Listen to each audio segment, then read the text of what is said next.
This channel does not promote any violent, harmful, or illegal activities. All content provided by this channel is meant for an educational purpose only. আর একটা খবর দিই আপনাদের, তিলোত্তমা কাণ্ডে এবার তৃণমূলকে আরো অস্বস্তিতে ফেললেন বর্ষিয়ান তৃণমূল সাংসদ সুখেন্দু শেখর রায়। কেন? This channel does not promote any violent, harmful, or illegal activities. All content provided by this channel is meant for an educational purpose only. তিনি কি বলছেন? সিবিআই এর কাছে সিপি কে হেফাজতে নিয়ে জিজ্ঞাসাবাদের দাবি জানাচ্ছি। প্রাক্তন অধ্যক্ষ সন্দীপ ঘোষকে হেফাজতে নিয়ে জিজ্ঞাসাবাদের দাবি করেছেন তিনি।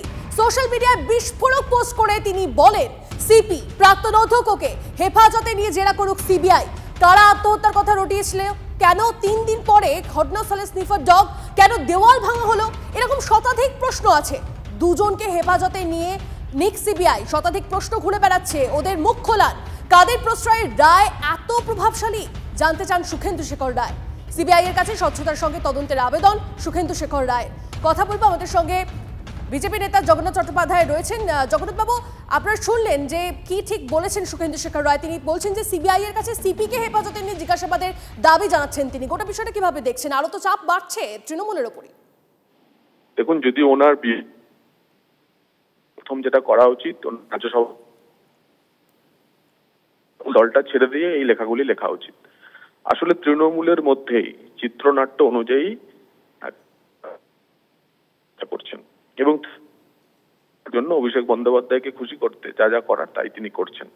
এখন খোঁজ নিন উনি কোন ক্যাম্পে আছেন, পিসির দিকে না ভাইপোর দিকে। তার ফলে এগুলো একটা বাচ্চাদের মতো কাজ। উনি একজন সিনিয়র পলিটিশিয়ান।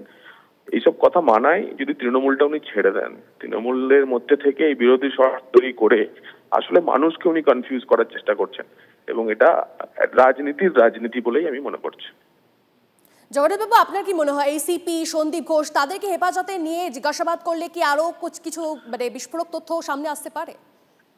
নিশ্চয়ই পারে। সেই কাজই তো সিবিআই শুরু করেছে। আপনি দেখেছেন যে আরজি করের প্রিন্সিপালকে কতক্ষণ ধরে জেরা করেছেন।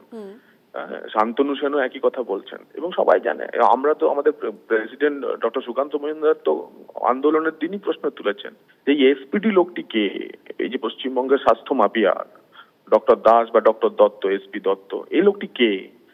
সন্দীপ ঘোষের সঙ্গে তার সম্পর্ক কি? এই প্রশ্নগুলোর তো জবাব এই বড় স্বাস্থ্য দপ্তরটা চালাচ্ছে কে, স্বাস্থ্য প্রশাসন চালাচ্ছে কে, সব অনেক বৃহত্তর ব্যাপার রয়েছে। সুখেন্দু শেখর বাবু সে আলোকপাত করুন, হিম্মত থাকলে এসপিডির বিরুদ্ধে বলুন। বেশ, অনেক ধন্যবাদ আমাদের সঙ্গে কথা বলার জন্য। কথা বলছিলাম বিজেপি নেতা জগন্নাথ চট্টোপাধ্যায়ের সঙ্গে।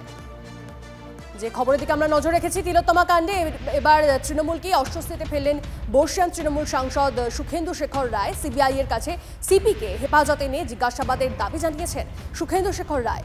প্রাক্তন অধ্যক্ষ সন্দীপ ঘোষকে হেফাজতে নিয়ে জিজ্ঞাসাবাদের দাবি করেছেন তিনি। সোশ্যাল মিডিয়ায় বিস্ফোরক পোস্ট করে তিনি বলেন, সিপি প্রাক্তন অধ্যক্ষকে হেফাজতে নিয়ে জেরা করুক সিবিআই। কারা আত্মহত্যার কথা রটিয়েছিল? কেন 3 দিন পরে ঘটনাস্থলে স্নিফার ডগ?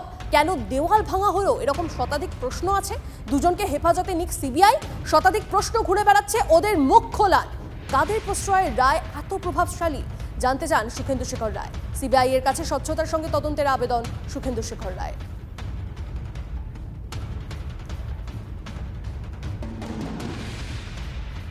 নজর রাখবো পরের খবরে। ভুল, সবই ভুল। আরজি কর কাণ্ডে একের পর এক ভুল স্বীকার করে চলেছে শাসক শিবির এবং প্রশাসনিক মহল। প্রথমে গোয়েন্দাদের ব্যর্থতা স্বীকার করেছেন কলকাতা পুলিশের কমিশনার এবং তারপরে তৃণমূল নেতাদের ভুল স্বীকার।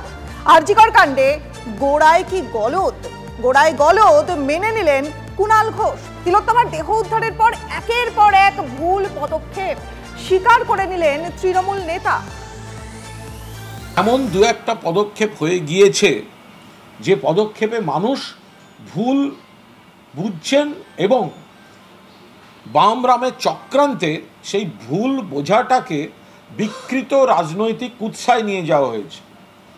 যেমন প্রথম দিকে যারা দেখতে পেয়েছিলেন এই মৃতদেহটি, তারা সঠিকভাবে সঠিক তথ্য বাইরে বেরোতে দেননি এবং মুখ্যমন্ত্রীর কাছে পৌঁছতে দেননি। এই খবরটা যদি স্থানীয় কেউ বিলম্বিত করে বা বিকৃত করে, তার দায় মুখ্যমন্ত্রীর হতে পারে না।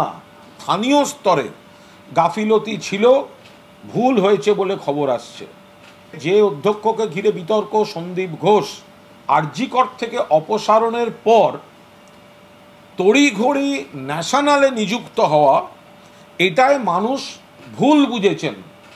অথচ এটার সঙ্গে এই পাপটা অকারণ তৃণমূল কংগ্রেসের গায়ে লাগছে।